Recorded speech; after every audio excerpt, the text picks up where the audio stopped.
ഈ പൃഥ്വിരാജിന്റെ ഫാമിലി അവരുടെ അമ്മയുടെ പേരിലൊക്കെ പല ആൾക്കാരും കമന്റ് ബോക്സ് ഒക്കെ നോക്കിക്കഴിഞ്ഞാൽ അവിഹിതമൊക്കെയാണ് എഴുതി വിട്ടുകൊണ്ടിരിക്കുന്നത്. ഇതെന്ത് വൃത്തികെട്ട ഏർപ്പാടാണ്. ഒരു സിനിമ ഇറങ്ങുന്നു, അതിനകത്ത് നിങ്ങൾക്ക് അഭിപ്രായ വ്യത്യാസമുണ്ട് എന്നും പറഞ്ഞ് ഈ സംവിധായകനായിട്ടുള്ള പൃഥ്വിരാജിന്റെ ഫാമിലിയെ കയറി ചൊറിയുക, അല്ലെന്നുണ്ടെങ്കിൽ അവരുടെ അമ്മയെ ചൊറിയുക, അവരുടെ അച്ഛനെ ചൊറിയുക.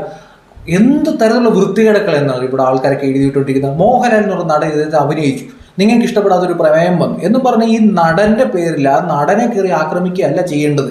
എന്തെല്ലാം തരത്തിലുള്ള ആക്ഷേപങ്ങളാണ് മോഹൻലാൽ എന്ന് പറഞ്ഞ നടന്റെ പേരിലേക്ക് എഴുതി വെച്ചിരിക്കുന്നത്. നമുക്ക് പലപ്പോഴും അഭിപ്രായ വ്യത്യാസമൊക്കെ ഉണ്ടായി. ഞാൻ എമ്പുരാൻ എന്ന് പറഞ്ഞ സിനിമ കണ്ടിട്ട് ഞാൻ പറഞ്ഞിട്ടുണ്ടായിരുന്നു, ഇതിനകത്ത് അഭിപ്രായ വ്യത്യാസമൊക്കെ എനിക്കുണ്ട്. ഈ സിനിമ ഞാൻ നമ്മുടെ ഫസ്റ്റ് ഉണ്ടല്ലോ ലൂസിഫർ, അത്രത്തോളം എനിക്ക് വന്നിട്ട് എനിക്ക് ഫീൽ ചെയ്തത്. പക്ഷേ ഇന്റർനാഷണൽ ലെവലിലാണ് ഈ പടമൊക്കെ എടുത്ത് വെച്ചിരിക്കുന്നത്. പല ഭാഗങ്ങളും ഇനി നമുക്ക് കണക്ട് ആവുന്നില്ല എന്ന് ഞാൻ പറഞ്ഞിട്ടുണ്ടായിരുന്നു. സ്റ്റീഫൻ നെടുമ്പള്ളിയായിട്ട് ഈ കാട്ടിൽ വന്ന് നിൽക്കുന്ന ഒരു ഷോട്ടുണ്ട്, ആ ഷോട്ട് ഗംഭീരമായിരുന്നു. പക്ഷേ ബാക്ക്ഗ്രൗണ്ട് സ്കോറൊക്കെ നമുക്ക് അത്രയും ഫീൽ ചെയ്യുന്ന രീതിയിലൊന്നും വന്നിട്ടില്ല. പിന്നെ ഗുജറാത്ത് കലാപം കാണിക്കുന്നുണ്ട്, അതുമായി ബന്ധപ്പെട്ട അഭിപ്രായം നമ്മൾ പറഞ്ഞു. പക്ഷേ ഇന്ന് വരെ ഈ ഒരു സമയം വരെ ഇതിനകത്ത് ഡയറക്റ്റായിട്ട് ചെയ്യുന്ന ഒരു വ്യക്തിയോ ഈ പൃഥ്വിരാജിനെയോ പൃഥ്വിരാജിന്റെ ഫാമിലിയോ അല്ലെങ്കിൽ മോഹൻലാലിനെയോ ഒന്നും നമ്മൾ വ്യക്തിപരമായിട്ടൊന്നും ആക്രമിക്കാൻ നിന്നിട്ടില്ല. ഇങ്ങനെ ആക്രമിക്കുന്ന ആൾക്കാരെ ഞാൻ കണ്ടുകൊണ്ടിരിക്കുകയാണ്. ഇപ്പോഴാണ് ഞാൻ മല്ലിക സുകുമാരൻ എന്ന് പറയുന്ന പൃഥ്വിരാജിന്റെ അമ്മ എഴുതിയ ഒരു പോസ്റ്റ് ഞാൻ കണ്ടത്. നല്ല രീതിയിൽ ടച്ചിങ് ആയിട്ടൊരു പോസ്റ്റാണ് അത്. ആ പോസ്റ്റ് ഞാനിവിടെ വായിക്കാം. ഇന്നലെ വരെ മോഹൻലാലിനെ സപ്പോർട്ട് ചെയ്തുകൊണ്ട് കുറച്ച് ആൾക്കാർ എമ്പുരാൻ സിനിമയിലെ ഗുജറാത്ത് കലാപം കാണിച്ചു, ഇത് മോഹൻലാലിന്റെ ഇരട്ടച്ചങ്കാണ്, അല്ലെങ്കിൽ പൃഥ്വിരാജ് എന്ന് പറയുന്ന സംവിധായകൻ കിടിലനാണ് എന്നൊക്കെ പറഞ്ഞുകൊണ്ട് കുറേ ആൾക്കാർ ഇവരെ സപ്പോർട്ട് ചെയ്യുകയും സിനിമ തിയേറ്ററിൽ പോയി സിനിമ കാണുകയും ചെയ്തു. ഇന്ന് മോഹൻലാൽ ഖേദം പ്രകടിപ്പിച്ചു എന്ന് പറഞ്ഞുകൊണ്ട് മോഹൻലാലിനെ കിടന്ന് തെറി വിളിക്കുന്നുണ്ട്. ഇപ്പൊ ഇവരുടെ സ്നേഹം എന്ന് പറയുന്നത് എന്താണെന്ന് എല്ലാവർക്കും മനസ്സിലായല്ലോ. റിലീസ് ആവുന്നവരെ മോഹൻലാലിന് തലയിൽ കയറ്റി വെച്ചിട്ട് നടന്ന ആള് അതിനകത്ത് ഗുജറാത്ത് കലാപം എന്ന് പറയുന്ന ഒരു ഇഷ്യൂ ഉണ്ടെന്നുള്ള ഒറ്റ പേരിൽ മോഹൻലാലിനെയൊക്കെ തെറി വിളിക്കുന്ന ആൾക്കാർ കണ്ടു. അങ്ങനെയുള്ള ആൾക്കാരുടെ മോഹൻലാലിനോട് സ്നേഹം എന്താണെന്ന് എല്ലാവർക്കും മനസ്സിലാക്കാണല്ലോ. ഇവരുടെ എല്ലാം മനസ്സിലുള്ളത് മതമാണ്, രാഷ്ട്രീയമാണ്. സിനിമയായിട്ടും കണ്ട് വിടുന്ന കേസേ ഉള്ളൂ. പക്ഷേ ഞാൻ ഇപ്പോഴും പറയാം, ലൈഫിൽ നടന്നൊരു ഇഷ്യൂ എടുത്തൊരു സിനിമയാക്കാൻ നേരത്ത് അതിനോടൊന്ന് ഇത് പുലർത്തേണ്ടതായിട്ടുണ്ട്. അതെല്ലാം ഉണ്ടെങ്കിൽ ഈ സിനിമ എന്ന് പറയുന്നത് നമ്മളിപ്പോൾ ഒന്ന് ആലോചിച്ച് നോക്കി. എമ്പുരാൻ എന്ന് പറയുന്ന പടം ഇവിടെ ആൾക്കാർ ആഘോഷിക്കാനാണ് പോയത്. ഇതിപ്പം ചർച്ച എന്താണ്? സിനിമയെ പറ്റിയാണോ? സിനിമയുടെ ക്യാരക്ടേഴ്സിനെ പറ്റിയാണോ? ഒന്നുമല്ല. ഗുജറാത്ത് കലാപത്തെ പറ്റി മാത്രം ചർച്ച ചെയ്ത് പോവുകയാണ്. കുറേ ആൾക്കാർ ഗുജറാത്ത് കലാപത്തെ പറ്റി സിനിമ എടുത്തു എന്ന് പറഞ്ഞ് സിനിമയ്ക്ക് ടിക്കറ്റ് എടുത്ത് പോയിക്കുന്നു. കുറേ ആൾക്കാർ ഗുജറാത്ത് കലാപം ഇതിനകത്ത് കാണിച്ചു എന്നും പറഞ്ഞ് സിനിമയ്ക്ക് ടിക്കറ്റ് എടുക്കുന്നില്ല. അപ്പം നമ്മൾ ആലോചിച്ച് നോക്കുക, ഇപ്പം കയറിക്കൊണ്ടിരിക്കുന്ന ആൾക്കാർ സിനിമയ്ക്ക് കയറുകയല്ല, എമ്പുരാൻ പറഞ്ഞ പടത്തിനോ അല്ലെങ്കിൽ മോഹൻലാലിന്റെ ക്യാരക്ടർ കാണാനല്ലേ ഇവിടെ ആൾക്കാർ കയറിക്കൊണ്ടിരിക്കുന്നത് അല്ലെങ്കിൽ എതിർത്തുകൊണ്ടിരിക്കുന്നത്. ഗുജറാത്ത് കലാപം എന്ന് പറയുന്ന ആ ഒരു ചെറിയ പോർഷൻ, ആദ്യത്തെ ഒരു 25 മിനിറ്റാണ്. ഈ ഒരു 25 മിനിറ്റിൻ്റെ പേരിലാണ് ഇവിടെ പ്രശ്നം ഉണ്ടായിക്കൊണ്ടിരിക്കുന്നത്. ഇനി കാര്യത്തിലേക്ക് വരാം. ഞാൻ മല്ലിക സുകുമാരൻ്റെ ഒരു പോസ്റ്റ് ഞാൻ വായിക്കാം. ആദ്യത്തെ കാര്യം ഞാൻ പറയാം. ഇപ്പോൾ എന്ത് വിവാദം ഉണ്ടായെന്ന് വെച്ചാൽ, എനിക്ക് മോഹൻലാൽ നടൻ്റെ സിനിമ കാണാൻ ഇഷ്ടമാണ്. ഞാൻ അതുകൊണ്ട് തന്നെ എമ്പുരാൻ സിനിമ ഫസ്റ്റ് ഡേ പോയി കണ്ട ഒരാളാണ്.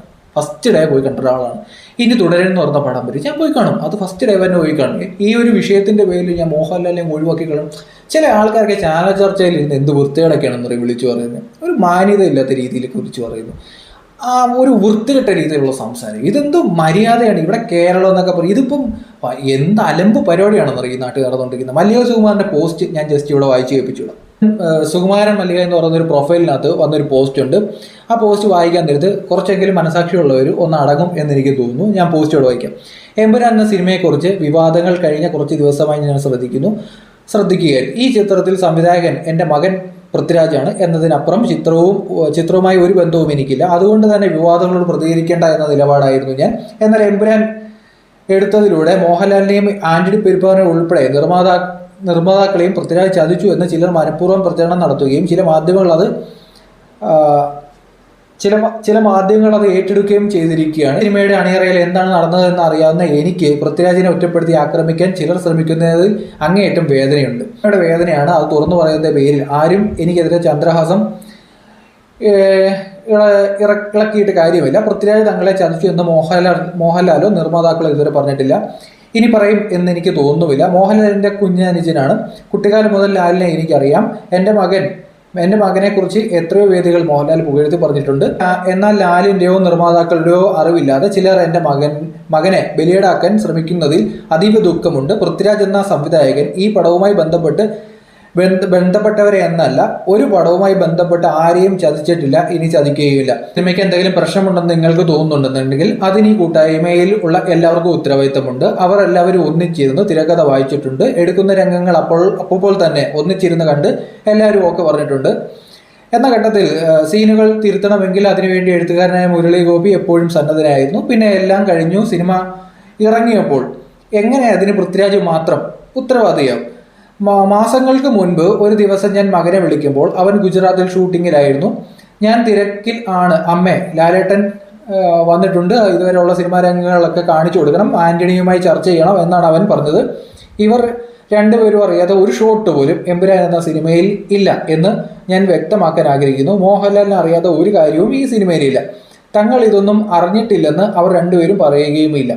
പിന്നെ എന്തിനാണ് ഇവരുടെ കൂടെ നിൽക്കുന്നു എന്ന് അവകാശപ്പെടുന്ന ചിലർ തെറ്റിദ്ധാരണ വരുത്തുന്നത് എന്ന് മനസ്സിലാകുന്നില്ല.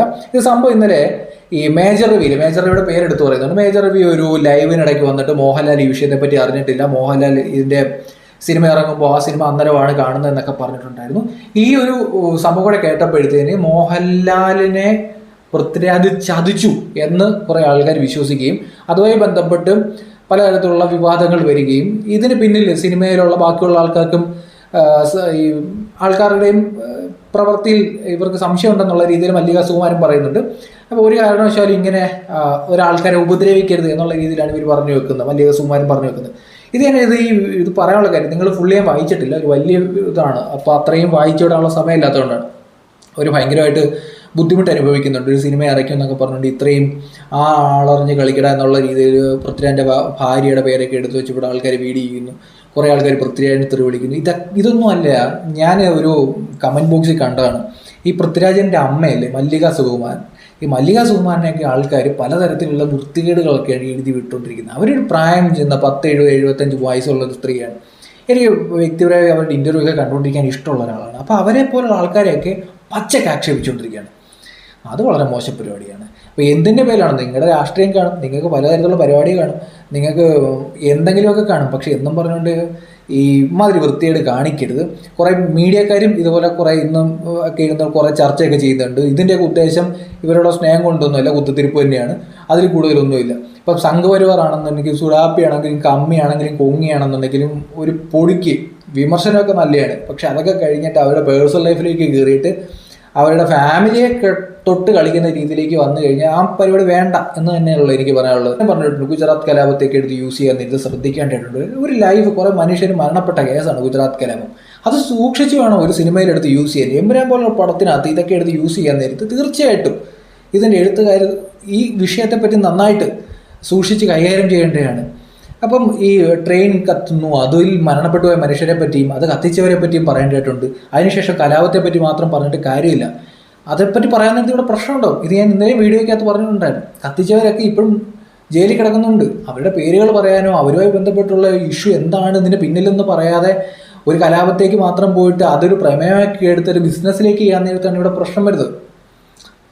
ഇതിനകത്ത് വ്യക്തിപരമായി പൃഥ്വിരാജിൻ്റെ അല്ലെങ്കിൽ മുരളി ഗോപിയുടെ ഈ എഴുത്തിൽ ചില പ്രശ്നങ്ങളൊക്കെ വന്നിട്ടുണ്ട്, അല്ലെങ്കിൽ എഴുത്ത രീതിയിൽ എന്നും പറഞ്ഞുകൊണ്ട് ഇവരുടെ ഫാമിലിയിലൊക്കെ തൊട്ട് കളിക്കാന്നൊക്കെ പറഞ്ഞാൽ വൃത്തികേടാണ്.